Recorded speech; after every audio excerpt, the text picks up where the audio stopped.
Buenas tardes, yo soy Daniel Jiménez y hoy os vengo a presentar este pequeño libro de aquí, que se llama La primera mentira, mitos y relatos distorsionados de la ciencia de la historia. Y nada, daros muchas gracias por dejarme estar aquí, al Espacio Cultural La Barqueta, y también es un placer volver a la tierra donde me hice arqueólogo, que estudié aquí en Sevilla. Así que es la primera vez, de hecho, que vengo casi en 7 años, lo cual es todo un placer. Y bueno, este es el proyecto que vengo a presentaros. La primera mentira nace, o intentamos trabajar con mitos históricos que se suelen dar en la sociedad o en las propias clases de historia, ¿no? Y intentamos de alguna manera analizarlo, deconstruirlo y intentar pensar por qué seguimos diciéndolo cuando sabemos que eso hace tiempo ya que se investigó y que se sabe que realmente no es así, ¿no? Y por qué se sigue, qué hay detrás de que todavía en las clases y en las calles todavía se siguen diciendo este tipo de cuestiones, ¿no? Entonces, trabajaremos analizando diferentes mitos históricos, intentamos trabajar con perspectiva, por ejemplo, de términos como el eurocentrismo, los sesgos de género, los nacionalismos, que están siempre detrás de toda enseñanza de la historia, de todos los libros históricos a nivel educativo, ¿no?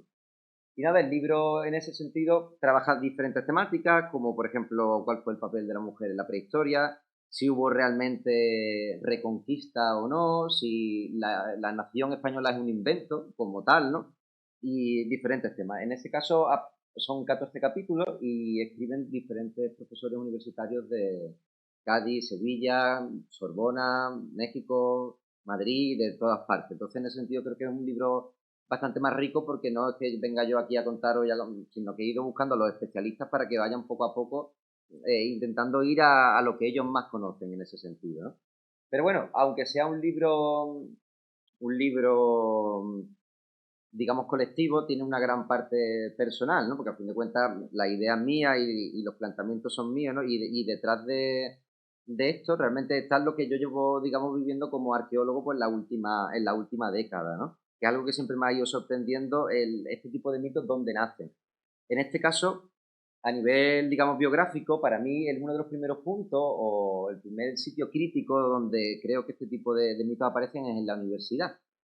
Aquí yo, por ejemplo, de hecho, empecé estudiando aquí en el rectorado, en la Facultad de Historia, ¿no? Y una de las sensaciones que siempre encontré allí es que allí no te enseñan para ser una persona crítica, te enseñan para memorizar, ¿no? Tú vas a coger examen sobre, por ejemplo, historia de Estados Unidos y a ti no te interesa el contexto o hablar del por qué, sino más bien memoriza datos y poquito más, ¿no? Con el tiempo yo decidí eso, convertirme en egiptólogo y bueno, se lo dije a mi profesor, me miró así con un poquillo de cara de espanto y me dijo, vete de aquí, vete a Alemania, sácate allí, vive allí porque aquí no vas a tener ningún tipo de futuro. Y allí que me fui a la Universidad de Tübingen y eso lo venía hablando en el programa de radio el lunes que estuvimos hablando, ¿no? Cuando llegué allí con mi carrera, con mi mochilita y demás, y llegué, oye, quiero ser egiptólogo, voy a empezar el doctorado, me miraron diciendo, espérate, ¿tú quién eres exactamente? ¿Un licenciado en historia? ¿Eso qué es? Eso no vale absolutamente nada, ¿no? Tú tienes que ser graduado en algo muy concreto. Y en este caso me volvieron a hacer atrás a cuando empiezas la carrera para estudiar la carrera en egiptología, ¿no? Y ahí viene una de las críticas más importantes que siento con respecto al libro, que es que ese tipo de personas, por ejemplo en Alemania, empiezan desde los 18 años a estudiar algo súper concreto. Ya no son los que estudian, porque no estudian, por ejemplo en este caso, el Egipto antiguo por completo, sino que se dedican a una cosita muy concretita y ahí durante toda su vida se ponen a investigar sobre eso, pero realmente no tienen una amplitud de mira, es decir, están hiperespecializados, pero realmente no comprenden, ¿no? Aquí, por ejemplo, se ve, no sé si este puntero va a funcionar, bueno, pero esta imagen que podéis ver es toda la historia de la humanidad en todas las sociedades que han existido, ¿no? Entonces yo creo que cualquier historiador necesita, evidentemente, no memorizar, ¿de qué sirve memorizar, ¿no? Lo que pasó en este sitio al principio. Más bien tenemos que intentar comprender el conjunto final, ¿no? Y a lo que la universidad nos está llevando en este caso es del mapa mundi completo, vamos a venirnos aquí, vamos a estudiar esto y vamos a hacer una cosa súper concreta. ¿Qué termina pasando? Pues anécdotas como las que me pasó en una clase de una persona ya para doctorarse que le pregunta al profesor que quién era Alejandro Magno, porque no lo conocía, ¿no? Y tú dices, espérate, hermana, que no estamos hablando de Hitler de muchos años después, sino Alejandro Magno que prácticamente estuvo en el antiguo Egipto. Claro, son gente que se ha dedicado tanto a algo que lo sacas de ahí ¿Y qué hace al estar tan hiperespecializado? Que no puede ser crítico, no puede comprender, digamos, todas las épocas, no puede ser reflexivo. Te dedica a ser casi como un ingeniero o un técnico que va a saber sobre una cosita muy concreta y no lo saques de ahí, ¿no? Hay una frase de Francesco Petrarca que me gusta mucho, que dice: el conocimiento de las letras solo es útil si se pone en práctica y se confirma con obras, no con palabras. De otro modo, muchas veces se confirma, como está escrito, que el conocimiento hincha de vanidad. Entender con claridad y prontitud muchas importantes cosas, recordarlas con seguridad, contarlas de un modo brillante, escribirlas con arte y declamarlas placenteramente, si todas esas cosas no tienen aplicación en la vida, ¿qué son sino instrumentos de una vacua petulancia? ¿Qué son sino trabajo y ruido sin provecho? Y esa es la sensación que me llevé. Que a todo lo que le dediqué mi vida y a lo que quería ser, y eso que cualquiera nos imaginamos, que los arqueólogos somos grandes descubridores de historia, realmente lo que hacemos es ruido, vacío, y generamos una investigación que no tiene una visión global, que es vacua, por así decirlo, que no nos va a sacar de pobre, no nos va a decir nada, no nos vamos a acostar con un pensamiento que nos permita entender qué somos o qué venimos. Simplemente vamos a saber que, vale, la cerámica que tenemos ahí la hacían de tal manera y demás, pero ya está, ¿no? Entonces, tras eso, yo renuncié y me fui completamente. Después de muchos años me marché de la universidad, me vine aquí a España de nuevo y monté un proyectito que se llama Albanta Educación, y que nos dedicamos en este caso a hacer talleres de arqueología experimental con una metodología diferente, más vivencial, más práctica. Básicamente vamos a institutos y a colegios a enseñarles historia de otra forma. Entonces, por ejemplo, hay talleres de prehistoria, talleres de arqueología, talleres de Roma, pero no son talleres hablados ni nada, ¿sí? Todo es manual. Les ponemos, por ejemplo, zonas de hacer fuego. Ellos hacen el fuego como si fuera la prehistoria. Zona de hacer flechas, pues hacen las flechas. Es decir, de esa manera, poco a poco, creemos que estamos intentando incentivar que los alumnos estudien la historia de una forma diferente. ¿Qué es lo que sucede? Y aquí viene el segundo problema. Cuando ya dejo la universidad, paso diariamente, de hecho, por muchos colegios, y siempre me encuentro lo mismo, un sistema educativo que de alguna manera, como la imagen que tenemos aquí, ¿no? Dice: para que la selección se ajuste, todos tienen que presentar el mismo examen. Por favor, suban un árbol, ¿no? Y tienes ahí a un pez, a un elefante, a ese tipo de circunstancias. Y creemos que qué es lo que está sucediendo. Y además, siempre que yo llego y le digo: oye, pues yo soy arqueólogo, me encuentro lo mismo. Dice: oh, eres un buscador de tesoros, que se lo imagina, ¿no? Oh, tú todo el tiempo te estás trabajando ahí con extraterrestres. O te hablan de que, pues mi padre va todos los fines de semana y pega un boquete al campo y coge objetos, coge tesoros que los tenemos en el salón. O, vamos, tienen una cantidad de mitos incorporados en su cabecita que no es ni medio normal. Y ahí es cuando te planteas, dices: esos chicos tienen 8 años, evidentemente no es culpa suya. Algo hay ahí detrás, ¿no? ¿Qué para mí hay detrás en ese sentido? Los profesores, en este caso, por ejemplo, de secundaria, muchos, por ejemplo, en el caso de historia, hemos sido egiptólogos, arqueólogos, ólogos, todos los ólogos del mundo, que después de pegarnos contra la universidad y ver que no hay camino imposible, nos hemos dedicado a la docencia por una salida económica. Y muchas veces por no haber trabajado también esa cosa crítica, esa reflexiva, sino que simplemente hemos sido memoria. En el momento que nos toca enseñar la historia, volvemos a repetirla. Y volvemos otra vez a dar las clases aburridas, a hablar todo el tiempo, a hacerlo todo teórico, exámenes y exámenes, ¿no? Y claro, ahí es donde se meten todos los mitos. ¿Por qué? Porque en el fondo a esos profesores a lo que es, digamos, la parte pedagógica es lo que menos se le valora a nivel para que ellos consigan el trabajo. De hecho, las propias oposiciones a nivel de secundaria lo que es la carrera. Pues ven y suéltamela en el folio. No son exámenes vale, para ser usted funcionario, explíqueme cómo daría una clase vivencial y diferente, sino más bien que escribe el Imperio Romano en 8 páginas, ¿no? Entonces no estamos hablando realmente de si somos buenos docentes o no, ¿no? Y por otra parte, la universidad, que aquí viene representada en la portada del libro, es esa torre de marfil donde el conocimiento está dentro, donde no hay puertas de acceso, es decir, nadie puede acceder a esa universidad, todo el conocimiento está dentro, todo se provoca dentro y no sale nunca para afuera, es decir, fuera no hay nada, simplemente de vez en cuando, y ahí podéis ver libros en el suelo, fruto de la casualidad, de repente se cae un libro y ese es el único conocimiento que llega a la sociedad. Es decir, ¿qué está haciendo la universidad para la gente? ¿Hay algún universitario que piense, vale, toda mi investigación tiene algún sentido? ¿Debería escribir algún libro que la gente pueda entender a lo que yo me estoy dedicando? Porque a esa gente la estamos pagando nosotros y la historia tiene que servir también para los ciudadanos, ¿no? Entonces, digamos que ahí hay un trabajo brutal por hacer, ¿no? Y en este caso, el siguiente problema con el que nos solemos encontrar a nivel de quién justifica estos mitos es la sociedad.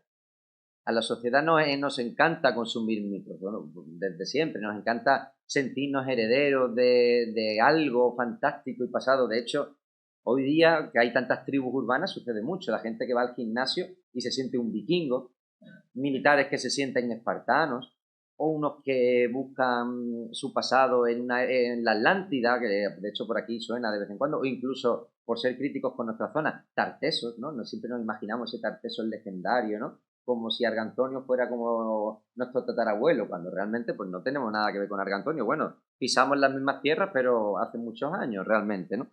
Entonces, claro, la sociedad, o en este caso, uno de los grandes problemas que tenemos es lo que se llama la ufología, ¿no? Que aquí tenemos el canal Historia. La ufología es los que se inventan básicamente el tema de los extraterrestres, todos los misterios que hay detrás de...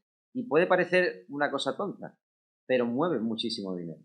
Y detrás de Discovery Channel, del canal Historia, incluso de National Geographic, lo único que terminamos encontrando son documentales que vienen a hablar siempre de los misterios del Antiguo Egipto, de que si los extraterrestres por aquí, de los extraterrestres por allá, ¿no? Y al final, ¿qué sucede? Todos esos alumnos que estudiaron una historia, pero bueno, que simplemente se dedican a memorizar y a entender que el que está enfrente es alguien que te va a explicar y sabe mucho, cuando tú te sientas y ves en la tele el documental y de repente ves a un tipo hablando así que pone egiptólogo y se empieza a inventar que si los extraterrestres, tú te lo crees porque piensas que es un especialista. Porque en la historia, en vez de aprender a ser crítico y a decir, ¿tendrá estos sentido? ¿No tendrá estos sentido? Hemos aprendido a memorizarla, ¿no? Entonces, me sucede, en este caso, yo siempre que digo soy egiptólogo, siempre hay 3 o 4 personas que siempre me dicen, anda, pues los extraterrestres, ¿están los extraterrestres cuál? Y se pone incluso muy agresivo, suele suceder más de la cuenta realmente, ¿no? Y bueno, también está la cuestión del nacionalismo, que es un punto muy importante a nivel de los mitos. De hecho, no es casualidad que en Andalucía estudiemos tales temáticas, que en Francia se estudien tales temáticas. ¿Por qué? Es decir, ¿por qué es más importante hablar sobre ese origen de España y en Francia buscan también ese origen de Francia, ¿no? Y una frase muy buena del Roto que dice, de las raíces históricas se extrae un jugo que produce alucinaciones, ¿no? Estamos como enganchados o drogados a las raíces históricas. Como si de alguna manera eso nos legitimaran hacer una cosa o hacer otra. Y claro, con el tema del nacionalismo surge por todas partes. Aquí nos puede resultar un poquito más ridículo, pero está de hecho resurgiendo un nacionalismo celtíbero en el norte de España, ¿no? Y de hecho dice, ¿no? Viaje por un país inventado.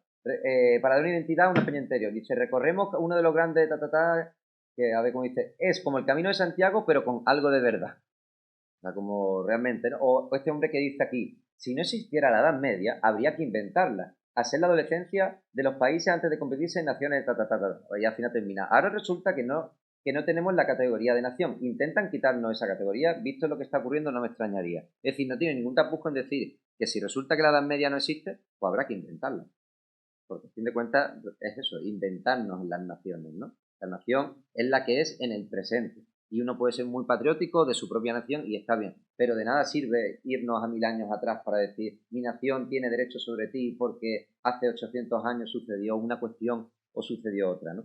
Y esto es lo que os comentaba con lo de la Atlántida, que por ejemplo parece ridículo hablar de los extraterrestres, pero aquí mi querido ayuntamiento de Chipiona, el ayuntamiento, el pleno por completo, ha pedido a todas las instituciones públicas mayores a ellas que por favor financiemos al hombre loco este que básicamente viene a decir que en la playa donde yo veraneo los veranos ahí estaba la Atlántida, porque él lo ha descubierto y evidentemente la Atlántida no existió y eso lo sabemos, no hay ningún historiador, ninguno, no vas a encontrar ningún historiador que sea profesional digamos, que se ponga ni siquiera a discutir sobre esta cuestión. Pero aquí tenemos, digamos, hay muchas instituciones políticas que se encargan todavía de esta cuestión, ¿no? Y bueno, detrás de toda esta parrafada viene el libro. todo esto que yo he ido contando es lo que yo he ido sintiendo, viendo en los últimos 12 años, decir, esto no me está cuadrando, esto no me está cuadrando, y de alguna manera lo cerramos en este libro. Y ahora básicamente voy a empezar a hablar un poquito de los capítulos que vienen, y así para que lo empecéis a ver un poco la estructura. Empieza con el con el capítulo de Maricruz Cardete, que es la decana de la Complutense de Madrid, que dice: así se escribe la historia, de la enseñanza memorística a la reflexiva. Básicamente nos viene a contar cómo se da cuenta ella, como profesora y catedrática de más de 40 años, que no tiene ningún sentido, que se ha dado cuenta que no tiene ningún sentido que ponerle exámenes a los alumnos. Exámenes en el sentido de datos, y que ella poco a poco está descubriendo que hacen trabajos colectivos, intenta plantear preguntas más abiertas que no tengan una respuesta clara. ¿De qué me sirve decir cuándo pasó la guerra de tal? Tendría más sentido decir por qué motivo pudo suceder o qué opinas tú al respecto de, es decir, intentar sacarle ese jugo a los alumnos para que entiendan y para que sean más críticos. Y también nos plantea que la historia no ocurrió, que eso sucede. Es decir, es algo que todo el mundo cree y que los historiadores incluso no lo creemos. Y yo aquí hablo de muchas cosas, pero yo entiendo que dentro de 15 años serán otras. La historia la estamos haciendo ahora mismo. Y cada historiador está haciendo su propia historia. Y no quiere decir que la tuya tenga más razón ni menos razón. Las historias son todas. No, nunca vamos a llegar a encontrar una gran historia, verdad inigualable, ¿no? Que va a ser la verdad en mayúscula. Eso no existe, ¿no? Y por otra parte nos critica que lo que se investiga en la universidad llega a la sociedad, se calcula que en torno a unos 20 años después. Es decir, que si hoy estamos en el 2022 y yo acabamos de descubrir, que de hecho luego lo veréis, que con tal proteína del diente de tal hemos descubierto una cosa súper importante, hasta el 2042 no va a aparecer en los libros de texto, la gente no va a empezar a saberlo. Y claro, esos 20 años de desfase se terminan notando, ¿no? Sobre todo porque nosotros ya lo sabemos, nosotros ya lo estamos en la universidad, ya lo hemos descubierto. Tenemos que hacer unos esfuerzos porque esto salga de la universidad. Pues parece que no hay, ¿no? Luego tenemos el capítulo de Jesús de Felipe, también de la Autónoma de Madrid, que dice: el tiempo no es inocente, las implicaciones etnocéntricas de la periodización y las cronologías históricas. Yo creo que a todos suena eso de prehistoria, historia antigua, medieval, historia moderna, historia contemporánea. Son las 5 grandes épocas. Pues detrás de eso vuelven a haber mitos. La historia no se divide en 5 periodos. La podríamos incluso dividir la historia europea en 5 periodos, pero la historia global, ¿tú cómo encajas la historia de la isla de Madagascar en ese encuadre? No tiene sentido. O incluso lo que tú entiendes por edad moderna, o por, digamos, edad media aquí en España, con los incas en América, ¿no? No tiene ningún tipo de sentido. Lo que hay detrás de nuestra cronología es muchísimo eurocentrismo, y sucede que esas sociedades sí están obligadas a hablar en esa cronología, aunque no encajen, ¿no? También nos critica la dividir la historia por la división de Cristo. Que tampoco tiene mucho sentido hablar antes de Cristo y después de Cristo cuando es un suceso histórico que no tiene una importancia con respecto a la historia como para dividir toda la historia de la globalización en esos hechos. También los australianos, cuando hablan de su historia, dicen en el 700 años después de Cristo o antes de Cristo, ¿no? Entonces no deberíamos hablar quizás antes del presente, después de tal, o un poco de esa forma, ¿no? Y también nos critica que esa idea falsa de progreso. También, si todos nos imaginamos esa prehistoria, nos imaginamos que estamos como en esa evolución, ¿no? No sé si habéis visto la clásica imagen del mono que va evolucionando, y nos creemos que actualmente estamos más evolucionados que el pasado. ¿Qué hay detrás de eso? Que si tú ves la imagen de un indio guaraní ahora mismo actual del Amazonas, en tu propia cabeza sientes que es un ser inferior. Luego puedes pensar que no, que vive su vida y tal, pero piensa que no está tan desarrollado, al menos la palabra desarrollo, ¿no? Y eso hay que también intentar deconstruirlo. Igual que, por ejemplo, nosotros pasamos de prehistoria a historia en el momento en que inventamos la escritura, ¿no? Es uno de los grandes claves. Y eso no tiene tampoco mucho sentido, porque para nosotros sí para Europa sí fue importante, pero ha habido muchas sociedades como los propios incas que hicieron un estado brutal y gigantesco sin escritura. La escritura no es tan importante como para dividirnos entre, digamos, lo prehistórico y lo histórico. Luego tenemos uno de mis capítulos, bueno, aquí hablando todavía de ese sentimiento de superioridad, escribe un historiador acerca de Afganistán, que ahora mismo está la situación como está, pero fíjate la vuelta que le da, ¿no? Dice: los afganos no deberían sentirse insultados cuando los occidentales dicen que su país les recuerda a la Edad Media. Las luchas religiosas y políticas de aquella época pueden ofrecernos, útiles lecciones para explicar a los afganos actuales y actuar en Afganistán. La historia de Afganistán ha seguido un patrón extraordinariamente similar a la historia europea, solo que con unos cuantos siglos de retraso. A pesar de que ahora mismo, evidentemente, estamos en contra de, o creo que cualquiera puede estar en contra de lo que está sucediendo en Afganistán, detrás de eso, ¿qué existe? Nosotros occidentales estamos mucho más adelantados que vosotros estáis unos siglos atrasadillos, incluso si estudiamos nuestra historia medieval, os podemos echar una manilla, porque según lo que pasó con Urraca en 1500, yo te puedo decir a ti, ¿no? Cómo actuar, porque tú eres básicamente un retrasado a nivel histórico, ¿no? Luego tenemos uno de mis capítulos preferidos de Michele, él viene de Leicester y dice, ha habido maricones toda la historia de la humanidad. La arqueología queer o cómo cuestionar sesgos cis heteronormativos. Yo esto lo suelto en una facultad y parece que echa una bomba, ¿no? Directamente, ¿no? Diciendo, ay, Dios mío, pues claro, somos los propios historiadores los que somos muy tradicionales. Si ahora mismo estamos metidos en la universidad es porque toda la tradición la conservamos y no nos encanta salirnos del tiesto, ¿no? Entonces, por ejemplo, historia de mujeres, ya hablaremos luego. Mujeres en la historia, ha habido mujeres en la historia, parece que yo solo vemos hombres, ¿no? Pero y homosexuales, y intersexuales, y todos esos espectros, ¿dónde han estado? Se han estudiado, ellos los justifican diciendo como, no, es que no aparecen pruebas. Vamos a ver, yo sé hasta lo que comió Tutankamón cuando se murió. No, ya sabes si ha habido homosexuales o no ha habido homosexuales, lo que pasa es que no interesa, digamos, poner la lupita en ese caso, ¿no? Entonces, por una parte, nos critica que pasemos de todo ese sector y por otra, que cuando hay pruebas evidentes, las tapemos. ¿Por qué? Porque lo heteronormativo como tal no hay que explicarlo. No sé si ha habido a muchos museos, pues siempre el típico museo clásico que estudia la prehistoria y sale una imagen de un hombre blanco, una mujer blanca y una niña, ¿no? Parece que le falta hasta la hipoteca y el coche. Cuando en la prehistoria éramos negros y cuando... Es decir, todo está mal, ¿no? Nos encanta poner esa imagen de familia clásica, ¿no? Y aquí tenemos casos, lo que pasa es que la ciencia hasta ahora no ha podido descubrirlo, pero hoy día, como os venía contando, ya podemos ver a estos huesos que antes no sabíamos si eran hombres o mujeres, con los dientes podemos saber con una proteína si eran cuerpos masculinos o cuerpos femeninos. Y claro, ahora está empezando a llegar las tortas. Por ejemplo, tenemos aquí los amantes de Módena. Estos dos cuerpos de aquí los encontró un arqueólogo italiano hace unos años. Y claro, están dados de la mano, mirándose hacia la eternidad. Y claro, los amantes de Módena. Eran un hombre, una mujer y ya digo, le faltaba el perrito, ¿no? ¿Qué sucede? Con el paso del tiempo, con lo del diente, descubrimos que son dos hombres.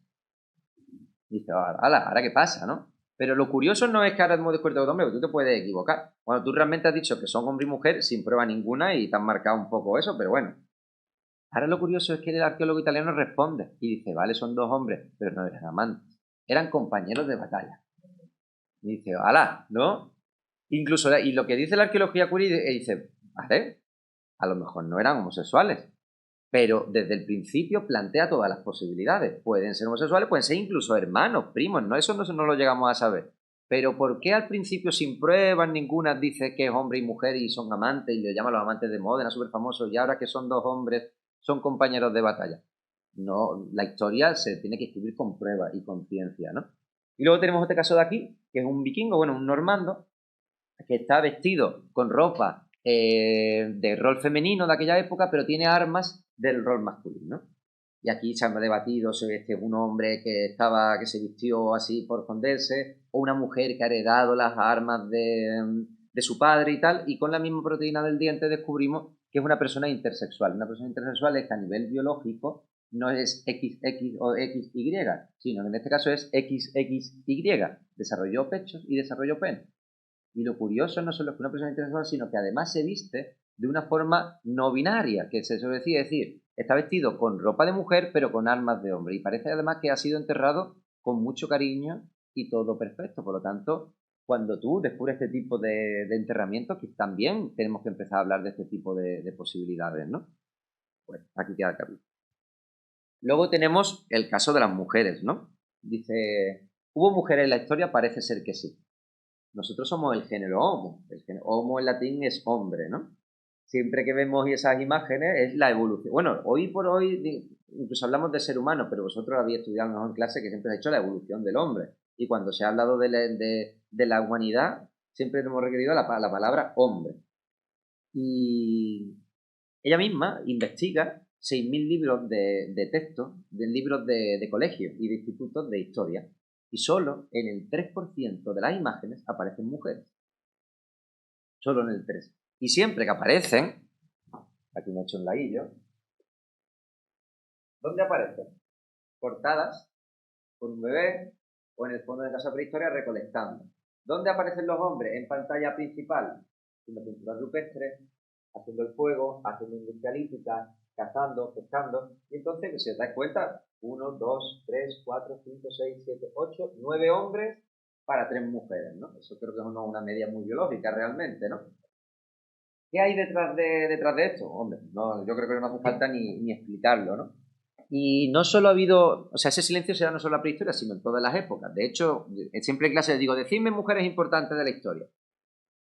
Hay como un carillo medio, y ya suena una que dice Cleopatra, o Juana de Arco, ¿no? De Isabel la Católica.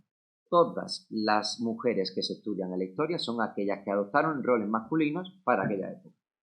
Y en ningún momento te interesa estudiar qué hacía ese 50% de la población. Porque, ¿qué pasa? ¿Solo hacían cosas los hombres de la historia? No es interesante. Esas mujeres no se acostaban y se levantaban y se quedaban, no hacían nada. ¿No es interesante para nosotros? Evidentemente sí, ¿no? Venía, no sé con quién lo estuve hablando hace poco, que hay libros donde aparece incluso los nómadas llevaban a sus niños y a sus mujeres de lugar en lugar. Ya, cargaban hasta con las mujeres a cuesta, ¿no? Un poco ridículo, ¿no? Y en el caso de la prehistoria, si vosotros intentáis retrotraeros a qué imagen tenéis de la prehistoria, ¿qué es lo más importante? Siempre se piensa el fuego y la caza. Y la pintura rupestre, como mucho. Y esas 3 cosas se asociaron a hombres. ¿Qué es lo menos importante? Dice recolección, que es como el que va a coger unas fresitas de vez en cuando, ¿no? Y quizás la cocina, o incluso el tema de cuidar un hijo. Eso, bueno, ya hablaremos sobre eso, pero fijaros, o sea, está más que demostrado que las cosas más difíciles en la prehistoria fueron cocinar o criar una criatura en aquellos tiempos, ¿no? Es decir, el hecho mismo de gestar en unos tiempos donde evidentemente no había ningún tipo de nada, donde morían el 50% de las mujeres de los partos, una cosa más compleja. Mantener una criatura con vida y con la mortalidad infantil que había es brutal. Cocinar en una época donde no había sartén ni Thermomix y donde evidentemente no se sabía absolutamente nada, es súper complejo. Y la recolección, hoy día está demostrado que es mucho más importante que la caza. La caza fue algo súper esporádico. Pero lo curioso es que encima todo eso es mentira. Toda esa estructura que nos imaginamos de hombres cazando tal, todo eso ya se ha demostrado que no existe. Es decir, que en la prehistoria realmente no había división de género por el trabajo. Todo el mundo hacía todo. Bueno, quien se le diera bien cazar haría una cosa y a quien se le diera bien pintar, pues pintaría. ¿Cómo sabemos esto? De nuevo nos vamos a la ciencia. Las pinturas rupestres, ya con los dibujos con las manos podemos saber que son niños, que son mujeres, que son hombres. Con la proteína del diente famoso estamos encontrando a millones de cazadoras que antiguamente le habían llamado Paquito y ahora tenemos que llamarle María, ¿no? Entonces la prehistoria es un sitio mucho más igualitario, por así decirlo, o al menos más primigenio, ¿no? Toda esa estructura y jerarquía nace muchísimo tiempo después. Pero ¿por qué siempre nos situamos esa imagen del hombre llevando a la mujer a la cueva? Porque los propios arqueólogos somos muy machistas y nos hemos inventado la historia como nos ha dado la real gana. Y es nuestra obligación ser crítico y asumirlo y decir, vale, mea culpa, sacarlo a la calle, sacarlo a los libros de texto y que esos pobres niños, cada vez que yo le pregunto quién cazaba en la prehistoria, no griten todos en voz alta, los hombres, porque lo siguen gritando, ¿no? Cuando ya en la ciencia ya sabemos que eso no es así, ¿no? Bueno, nos vamos a Pepe Ramos, uno de los mayores expertos en neandertales del planeta, catedrático de la Universidad de Cádiz, que él básicamente, en los últimos, vosotros habéis escuchado, me imagino, la frase de eres un neandertal, ¿no? Esa imagen peyorativa del neandertal la tenemos de nuevo por lo que se dice el etnocentrismo. Nosotros, sapiens sapiens, hemos evolucionado, somos la caña de España, animales vosotros, los neandertales sois brutos o lo peor de todo, ¿no? Pero sin embargo, este hombre ya viene demostrando mucho tiempo después que los neandertales son grandes expertos en pintura, en caza, eran unos tíos, vamos, en ese sentido, igual de inteligentes que los sapiens. No solo eso, sino que los neandertales no se extinguieron, los neandertales se mezclaron con los sapiens. Y eso ya, gracias a Dios, está demostrado en ese sentido. Ya no es una discusión a nivel de barrio. Ya podemos saber que nosotros venimos también de los neandertales, ¿no? ¿Y por qué seguimos teniendo esa imagen? De nuevo, el etnocentrismo. Luego tenemos a mi compañero, que es egiptólogo, de la Universidad de Lisboa, que nos habla un poco del tema de Egipto, ¿no? Y de cómo siempre que todos los arqueólogos, vamos, estamos en, cuento una anécdota de, fui a una boda y dije que era arqueólogo al que tenía enfrente, y me dijo, ah, bueno, ¿eso que lo haces por las tardes o cómo va eso, no? Siempre hay una sensación como que los arqueólogos es un hobby, ¿no? O vamos por las tardes, porque claro, y sobre todo en los pueblos nos sucede mucho, que hay mucha gente que va con los detectores de metales, algo bastante ilegal y que, bueno, estamos en eso, pero que hay mucho. Entonces tú a ver que tú planteas, soy arqueólogo, soy egiptólogo, se imagina que eso, que es una especie como de, que no somos, digamos, científicos de bata, ¿no?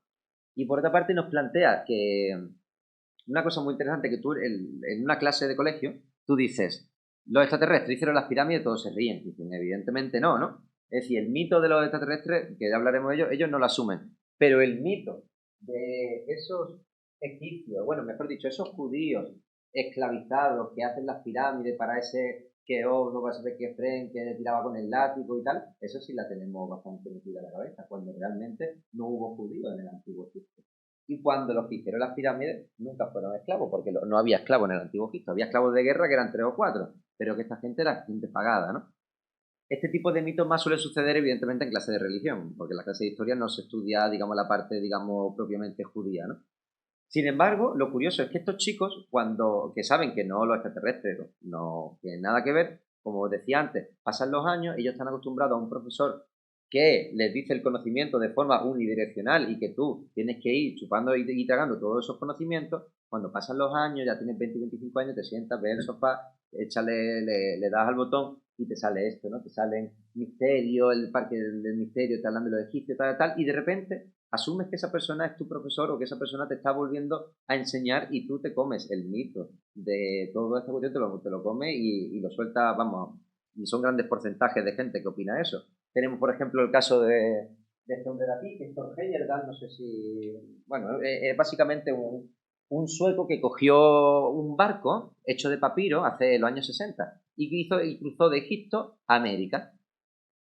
Y por lo tanto él dice que demostró que los egipcios fueron los que llegaron a América y colonizaron América y que por eso en México hay pirámides. O sea, todo lo que es Europa, nosotros bien. La Acueducto de Segovia, nuestro, romano. Pero todo lo que no sea europeo, esa gente no han podido hacer las pirámides, porque esa gente que se va en taparrabos, que eso es imposible, eso le han tenido que echar una mano a alguien. O los extraterrestres, o los egipcios, o cualquiera, ¿no? Es decir, todo lo que no sea puramente es el eurocentrismo, todo lo que no sea mío no lo han podido hacer, ¿no? Y esto es el famoso Mystery Park de Eric von Daniken, que si no sé si os suena, que es el hombre que se ha hecho de oro vendiendo pues estos mitos. Aquí no se ve muy bien, pero es un sarcófago egipcio donde él teóricamente demuestra que hay una especie de tubo láser que llega a la osa no sé qué y que ahí pues se comunican los extraterrestres y tal. Y este hombre saca millones y millones y millones de euros, mucho más, es decir, él solo gana muchísimo más que todo lo que se invierte en egiptología en el planeta entero. Y entonces hay que darle una vueltecilla un poco a este asunto, ¿no? ¿Qué es lo que está pasando, no? Luego tenemos de la Complutense el espejismo de la democracia, un reto para la democracia moderna, ¿no? Y básicamente nos viene a plantear pues que la democracia, es decir, no somos herederos de los griegos, que eso es lo que os comentaba antes de, vale, ahora mismo tenemos un sistema político al que llamamos democracia. Tenemos que intentar ir al pasado y encontrar a una gente que mole mucho y que nos sintamos como que ellos fueron nosotros somos herederos de aquello, ¿no? Y eso sucedió en el siglo XIX, ¿no? Cuando aquí tenemos, por ejemplo, a Percy Shelley que decía, todos somos griegos, nuestras leyes, nuestra literatura, nuestra religión, nuestra arte, tiene su raíz en la antigua Grecia. De hecho, todo el mundo, si os imagináis la antigua Grecia, os imagináis un sitio como lleno de filósofos, como todo súper bonito, cuando realmente era un pueblo de cabreros, realmente, ¿no? Que muy bien, que me encanta la antigua Grecia, pero que no tiene ningún sentido que la democracia no es una que va sucediendo a lo largo de la historia.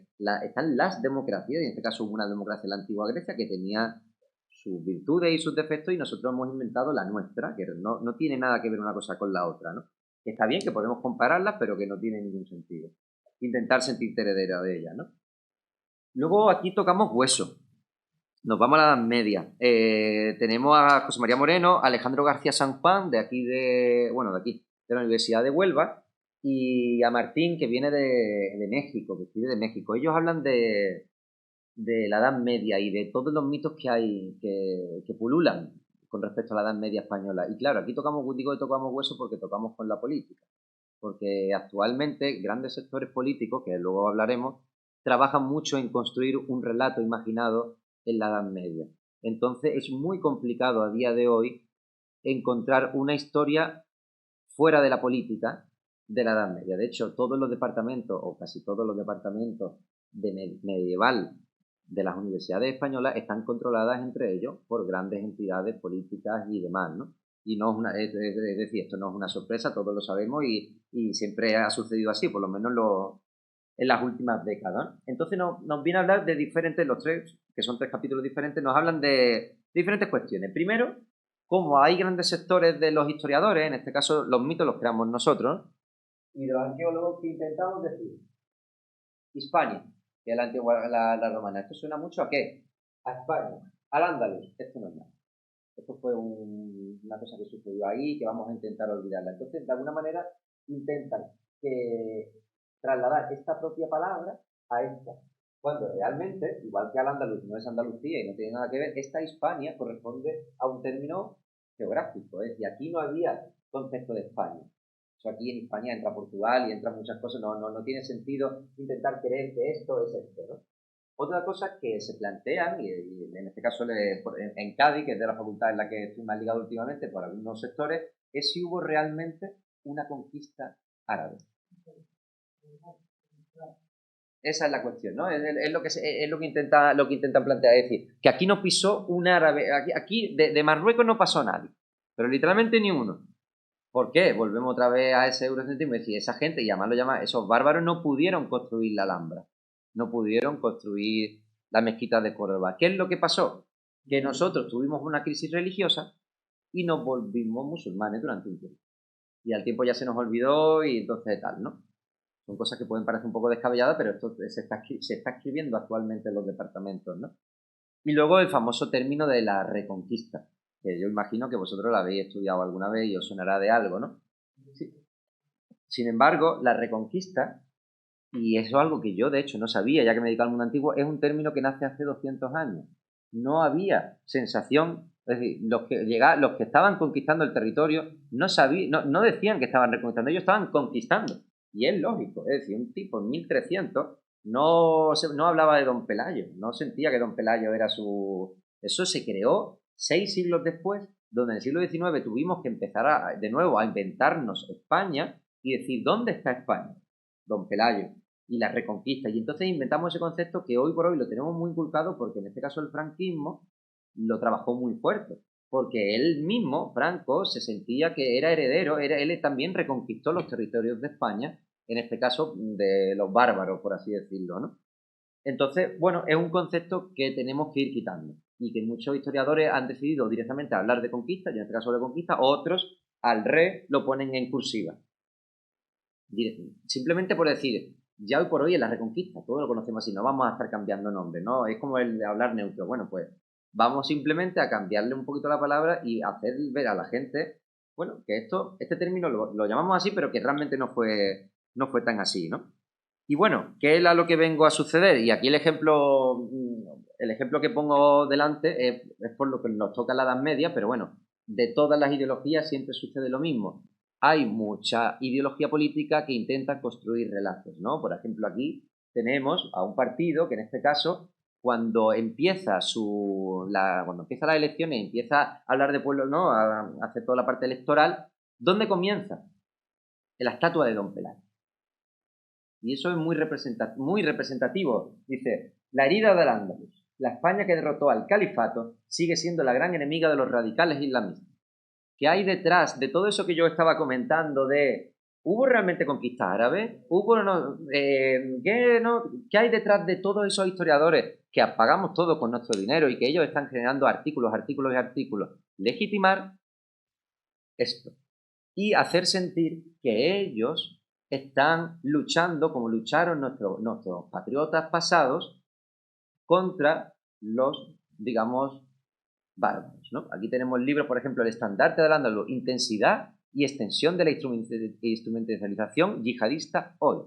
Es decir, intentamos asociar al Andaluz al yihadismo. Y eso hoy día está sucediendo en nuestra facultad, ¿sí? y en nuestra política, evidentemente, ¿no? Entonces, por eso digo que tocamos, bueno, que todo esto se está escribiendo en las universidades, catedráticos, profesores, a ese nivel. Os pongo aquí, bueno, aquí estamos en streaming, pero bueno, en la realidad. Ahora no recuerdo el nombre, y aquí sale el director del IAPH, que es el Instituto de Patrimonio Histórico Andaluz, uno de mis grandes representantes. Yo como arqueólogo coloco un tuit. Hoy celebramos el final de la reconquista de España con la toma de Granada por los reyes católicos y reivindicamos nuestra historia y la vinculación con Europa y el cristianismo. Ese es mi jefe en última instancia, eso es al que yo respondo, ¿no? Esto de aquí, que no sé si he puesto más por aquí, no he puesto más por aquí. Esto de aquí se está, en este caso Alejandro García San Juan, que es el que escribe, no para de escribirme. No os imagináis la cantidad de periódicos que están sacando noticias a diarios. Esto en concreto, y os lo pongo así de esta forma, es el pantallazo a 4 noticias del mismo día. Hay muchísimo dinero de Fundación Vicensio, que está detrás del partido que he nombrado antes. Hay otro tipo de fundaciones que están poniendo muchísimo dinero en generar digamos, noticias históricas que tú lees cuando estás en el cuarto de baño o cuando no sé cuánto, que crees que te estás leyendo historia, pero que en el fondo te estás comiendo de nuevo esos mitos, ¿no? Por ejemplo, aniversario de la batalla de Covadonga. ¿Cómo explicar Don Pelayo 1300 años después? Cuando todos los historiadores sabemos que eso no hay nada que explicar y que Don Pelayo allí hizo más bien poco, ¿no? O la toma de Granada, un campo un campo de batalla para la manipulación. Nos habla que somos los que estamos manipulando, cuando simplemente estamos diciendo, ojo, vamos a parar un poquito el carro, ¿no? Que una cosa es que somos arqueólogos y somos historiadores y que tenemos que ser científicos, no lo llevemos, digamos, al campo de la política, ¿no? Claro, hay muchas palabras que no sé si os suenan. Por ejemplo, los romanos llegaron aquí, ¿qué hicieron? Asentarse. Ellos se asientan. Bueno, los visigodos también, la llegada de los romanos. Pero ¿qué hicieron los musulmanes? Invadirnos. ¿Qué hicieron los cristianos? Reconquistar. Muy curioso, ¿no? Aquí, de hecho, hay una frase que me gusta, el miedo de los bárbaros, que dice, todos los demás seres humanos actúan por una serie de razones, políticas, sociales, económicas, psicológicas o incluso fisiológicas. Pero al parecer los musulmanes son los únicos que actúan siempre y exclusivamente en función de su pertenencia religiosa. Siempre que estudiamos, digamos, estos sectores estudian al Andalus, siempre es porque ellos eran, madre mía, ¿no? Es decir, al Andalus conquistó, y conquistó con el cuchillo en boca, como lo hicieron los romanos, y como lo hicieron los visigodos, y como lo hicieron los otros. Simplemente vamos a dejar de cambiar adjetivos que parecen tontos cuando hablamos de asentamientos romanos, pero que detrás, de nuevo, volvemos a inculcar esos mitos y luego nos sorprende. Nos decimos, hay que ver cómo está la sociedad. Pues estos son los pequeños simples detalles que cambian la historia. En el momento en que un chiquillo lleva escuchando que los romanos que somos herederos de Grecia, que somos herederos de Roma, que los romanos molan mucho y que ellos se asentaron y que luego llegaron los árabes y que nos conquistaron, pero que luego reconquistamos. ¿Cómo quieres tú que esa persona luego cuando tenga 20 años pues no termine, ¿no?, diciendo barbaridades? Pues evidentemente es aquí donde está la base del problema, ¿no? Luego tenemos a Alberto Bullón, estos son de la Universidad de Cádiz, y a Lilian Padrón, que dicen, ni eran indios ni tenían la piel roja. América en la escena global. Y nos viene a plantear de nuevo lo mismo. Conceptos que parecen básicos, porque yo siempre por ejemplo que hablo de la prehistoria, les digo, ¿cómo descubrimos América? Claro, fueron los prehistóricos los que descubrieron América. Cuando pasaron por el estrecho de Bering, yo siempre dice, pues Cristóbal Colón. Y además te lo cuentan todo Cristóbal Colón, con 3 barcos, eso lo habéis estudiado también vosotros, de esa forma, ¿no? Es decir, todo eso... ¿Me he hecho para acá un poquillo? Todo eso, todos los detalles de cómo llegó Cristóbal Colón, que se había equivocado, que tal, parece que interesan mucho, ¿no? Desde nuevo, esa perspectiva eurocéntrica. Nosotros descubrimos América. Cuando realmente América estaba más que descubierta, esto no es algo nuevo. Más bien debemos hablar que nosotros conquistamos América, en todo caso, porque siempre se habla de descubrimiento y nunca de conquista, cuando realmente, igual que hicieron los musulmanes, igual que hicieron todos, nosotros cuando llegamos allí conquistamos. Sería más interesante intentar hablar de conquista, porque es una palabra que es menos suave, es más realista con lo que realmente sucedió ahí, ¿no? Nos habla también que en los libros no interesa nunca hablar sobre quién estaba allí, sobre qué hacían. Siempre hablamos de la perspectiva europea de nos trajimos la patata, conocimos el tomate, ¿no? Todo es como, bueno, de allí nosotros llegamos y trajimos, pero ¿y esa gente quién era? Pues no tienen ni idea los pobres niños, menos idea de lo que tenía Cristóbal Colón en aquel entonces, ¿no? Hay mucho también heroicismo. Siempre se habla como de ese gran descubrimiento después de meses en el agua, o luego que si Pizarro, que luego que sí quemó los barcos, hay ese un heroísmo que realmente detrás de él lo que hay es sangre y destrucción, porque detrás de las pirámides de egipcias, aunque esté muy pagados, hay muchos muertos, detrás del acueducto de Segovia también, y también del descubrimiento de América. Ahora en Cádiz estamos conmemorando la vuelta al mundo de Magallanes, y estamos todos locos con que Magallanes dio la vuelta al mundo. Detrás de la vuelta de Magallanes hay más de 500 muertos por el camino, hay jefes que tiraron al mar a miles de personas, y cuando se dieron la vuelta es porque estaban desesperados los pobrecitos, porque ya cuando llegaron al Pacífico ya no sabían qué hacer, y de lo mal que lo pasaron, no quisieron ni volverse, dijeron, yo tiro para adelante. Y está bien, vamos a plantearlo así, pero vamos a intentar quitar las partes esas heroicas o de sentirnos como esos grandes héroes que han cambiado la historia, ¿no? Y luego tenemos a Arturo Morgado que dice, en la Europa moderna hubo esclavos, una historia olvidada, ¿no? Y ahí es donde volvemos a lo mismo. Nos olvidamos de algunas historias y de otras nos encanta recrearnos en ellas. ¿Por qué nos encanta hablar de Cristóbal Colón o de la democracia griega, pero de repente no nos gusta hablar que aquí hubo esclavos hasta hace 100 años prácticamente, ¿no? Que estos recortes de periódicos son de 1806, de 1900, y que te encontrabas recortes como estos. A voluntad de su dueño se vende una negra esclava de 20 años, poco más menos sana, robusta, que sabe lavar y planchar, algo de coser, bla, bla, bla, bla, bla, ¿no? Otro, cada uno hablando sobre ellos, sobre los esclavos, cada uno tiene su oficio. Dos caminan delante, el tercero lleva el sombrero, el cuarto el abrigo si llueve, el quinto la brida del caballo, el sexto la pantufla de seda, el séptimo el cepillo de la ropa, el octavo algún trapo para limpiarle el sudor al caballo, mientras que el amo asiste a misa o charla con un amigo. El noveno lleva el peine, para que el amo no parezca despeinado cuando tenga que saludar a alguien importante.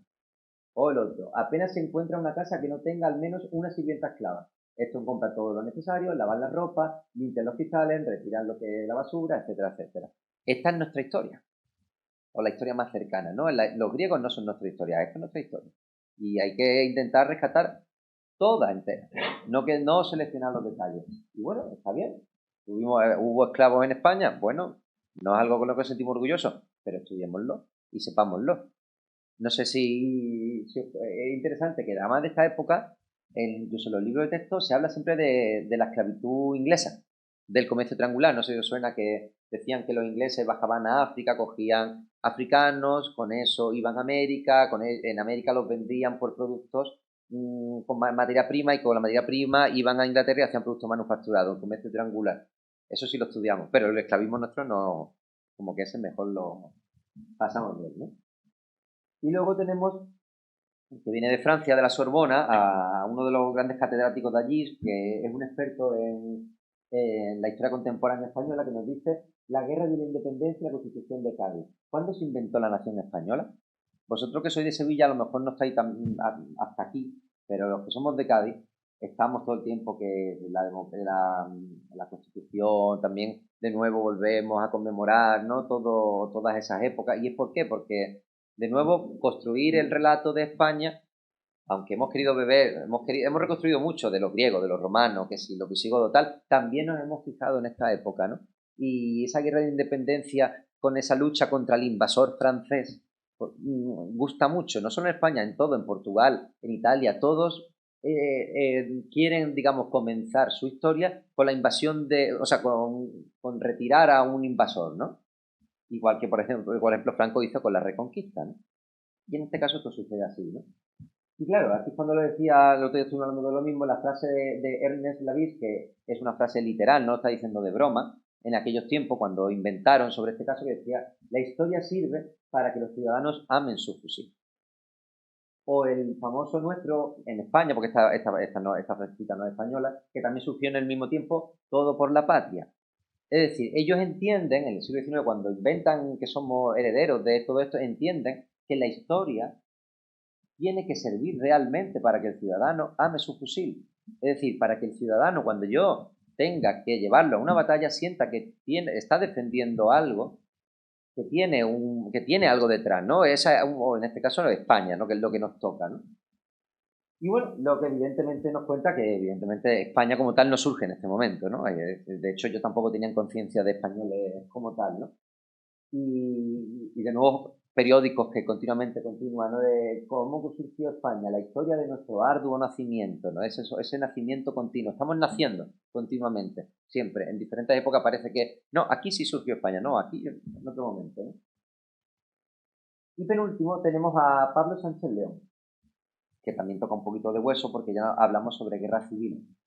Y una de las cosas que nos cuenta es cómo un conflicto que ha causado tanto dolor y que ha causado tanto debate y que todavía, casi 100 años después, sigue siendo tan importante que todos hablemos sobre ello, no estén en los libros de texto de la enseñanza secundaria ni primaria. Es decir, ellos se encargan de estudiar todos, los romanos, los visigodos, Andalucía, pero no le dedican tiempo a qué pasó hace 100 años, ¿no?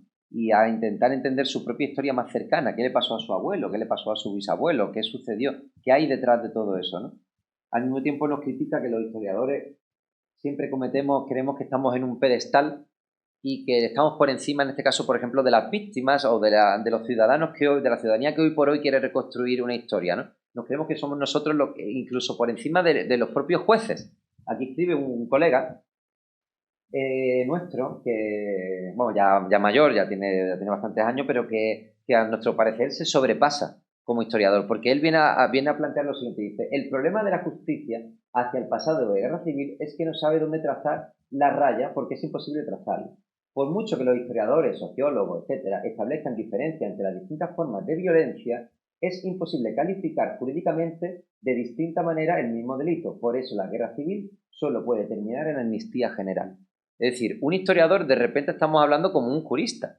Nosotros no tenemos el derecho para decir cómo tiene que acabar un proceso judicial, ¿no? Nosotros podemos hablar de la historia, ¿no? Pero en la amnistía general lo tendrá que decir en este caso otro tipo de profesionales, ¿no? Y otro caso que sucede, el bombardeo de Guernica, que fue, ¿no?, hace poco el aniversario, los ciudadanos de Guernica sabían que habían sido los alemanes y lo llevaban diciendo desde que vieron los aviones alemanes, ¿no?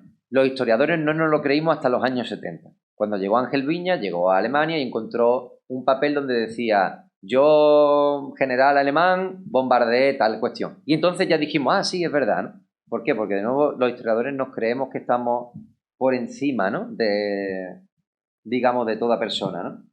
Y bueno, nos viene a hablar un poco de los peligros que también en los libros aparecen de las culpas deben repartirse, o olvidemos la guerra del abuelo, intentemos pasar borrón y cuenta nueva, ¿no? ¿De qué nos sirve estudiar los conflictos internos sociales del Imperio Romano si nos duele estudiar los nuestros, que sucedió hace 100 años, ¿no?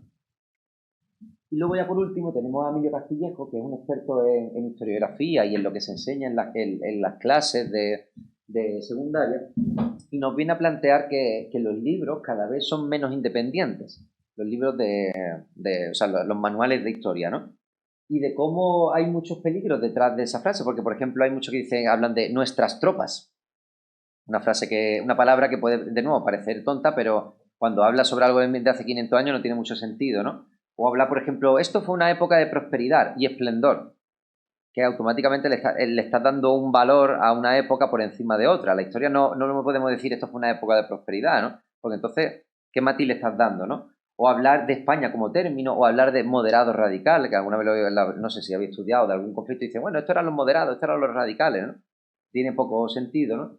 Y este hombre viene un poco a decir o a plantear cómo sucesos que han sucedido en el siglo XX han ido cambiando en las clases de historia. Es decir, vosotros, ¿no?, cuando estudiasteis, en este caso, la guerra civil o un suceso o incluso la Segunda Guerra Mundial, se estudió de una forma que en aquel momento era la que interesaba a nivel político. Luego pasaron 20 años y se estudió de otra forma completa. Llegaron los años 70 y de repente se estudió de otra forma, los 90, los 2000 y los 2020. Y como si tú vas cogiendo un libro de texto cada 3 años, por así decirlo, y vas viendo cómo se estudia el mismo conflicto, como si fuera, por ejemplo, la guerra civil, vas viendo cómo el discurso va cambiando completamente, ¿no? Y ahí cuando volvemos a lo mismo, los historiadores tenemos que ser críticos e intentar alejarnos un poco de lo que esté sucediendo en el presente, ¿no?, a nivel político, ¿no? Y bueno, ese es el libro, básicamente. Así que muchas gracias. Ahí queda.